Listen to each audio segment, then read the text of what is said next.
નમસ્તે બાળકો. ચલો આજે આપણા બગીચામાં એક સરસ મજાની 2-3 ગોકળ ગાય આવી હતી. શું આવી હતી?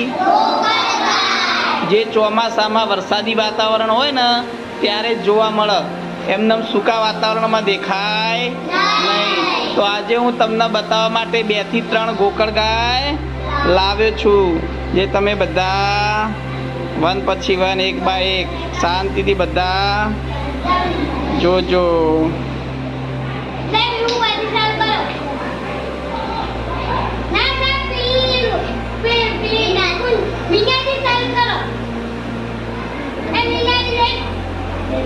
જો એકદમ ચીપકીને ચાલે છે, તમે આમ કરો ને તો જલ્દી પડે નહીં. જો હું આખી સ્લેટ આમ કરું છું, પડે ગઈ એવી ચીપકી રહી છે. જો